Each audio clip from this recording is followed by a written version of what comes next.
All right, folks, welcome back to another magical episode of Legends and Lessons.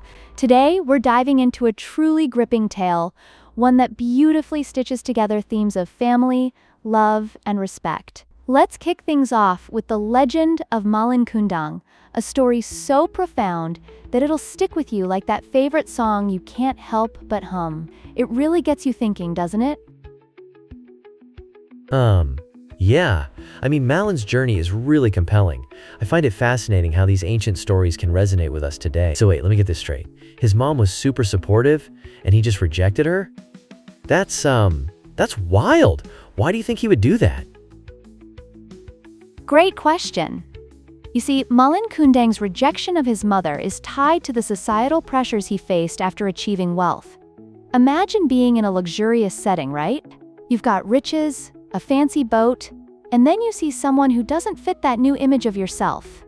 His mother, in this case. It's like being in high school, becoming popular, and suddenly acting like you don't know your childhood friends. It's heartbreaking. Whoa, that's such a vivid analogy. So it's like when you change and forget where you came from. Kind of like how sometimes people get rich and lose touch with their roots, but then that storm, does that mean it was karma or something for his behavior?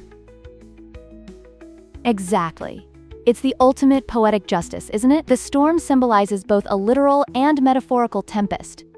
His actions brought anguish not just to his mother, but ultimately to himself. It's a harsh reminder that, even in our peaks, we must keep compassion and humility close. It's like a tree. If you forget to water the roots, one day, it might just wither and fall. Oof! That's powerful imagery. So, the body turning to stone, I imagine that could be similar to, how people carry burdens on their shoulders after making mistakes, right? They become frozen by guilt. But wow, do you really think that Malin had any chance at redemption? Well, that's the bittersweet part. In the realm of fairy tales, redemption often comes when we acknowledge our flaws. Malin's pathway didn't have a second chance after the ultimate betrayal, and that's a reminder to us all. Our actions carry weight. In real life, there's a lesson here about not putting aside family for the glitz and glamour. Because, at the end of the day, those connections are what bring true richness, don't you think? Absolutely. It's kind of like the you can't take it with you mentality. When you leave this world, it's the love and respect you've built that matters. So, on a lighter note, do you have any other tales where a character learned something after a major screw-up, something with a dragon, maybe? Haha. Dragons, you say? I've got one that'll leave you on the edge of your seat. But first, listeners, remember to support this podcast by hitting that subscribe button. It's a journey we're on together, and trust me, you don't want to miss what's coming next. Let's dive headfirst into another tale. I can't wait. I always imagine dragons to be these huge, scaling reptiles that, breathe fire and stuff. But wait, are we talking about a dragon that learns something profound? Or just wreaks havoc?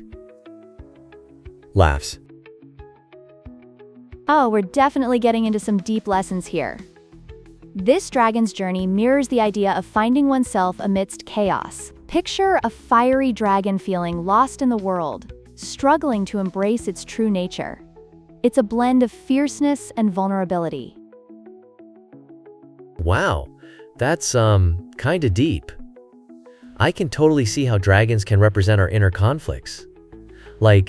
Does this mean facing our fears and finding balance? Because that sounds like a wild adventure.